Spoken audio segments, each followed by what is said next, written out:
Tiffins అంటే విసుగు పడకుండా రోజు చేస్తాం కానీ చట్నీ చేయాలంటేనే కొంచెం కష్టంగా అనిపిస్తుంది. చాలామంది చాలా రకాలుగా చూపించారు కానీ అచ్చం మనం డైలీ చేసుకునే రెగ్యులర్ చట్నీ ఎలా ఉంటుందో ఈరోజు నేను ఇన్స్టెంట్ చట్నీ పౌడర్ని అయితే చూపిస్తున్నాను. ప్యాన్లోకి పల్లీలు వేసుకొని పుట్నాలు, ఇందులోని జీలకర్ర, కొంచెం కరివేపాకు, చింతపండు, కారానికి తగినట్లుగా ఎండుమిర్చిని వేసుకొని మీకు టేస్ట్ నచ్చితే వెల్లుల్లిని కూడా వేసుకొని బాగా మిక్స్ చేసుకొని ఫ్రై చేసుకోండి. ఇవి మాడకుండా ఉండటానికి కొంచెం నూనెను వేసుకొని ఫ్రై చేయండి.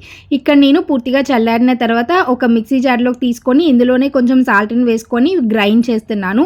ఇది వీలైనంత మెత్తగా పౌడర్ లాగా చేసుకోండి. ఇది మనకి 2-3 నెలల పాటు ఉంటుంది. అది ఫ్రిడ్జ్లో స్టోర్ చేసుకుంటే సంవత్సరం పాటు నిల్వ ఉంటుంది. ఒక గ్లాస్ జార్లో పెట్టుకొని స్టోర్ చేసుకోండి. ఇప్పుడు మీరు ఎప్పుడైతే చట్నీ తినాలి అనుకుంటున్నారో అప్పుడు కొంచెము ఇట్లా ఒక గిన్నెలోకి తీసుకొని వేడిగా ఉన్న వాటర్ని పోసేసుకొని ఒక 2 నిమిషాల పాటు అలా వదిలేసేయండి. అది నానిపోతుంది. ఆ తర్వాత పోపు పెట్టుకుంటే ఎంతో టేస్టీ అయిన చట్నీ రెడీ అయిపోతుంది. నచ్చితే లైక్ చేసి షేర్ చేసేయండి.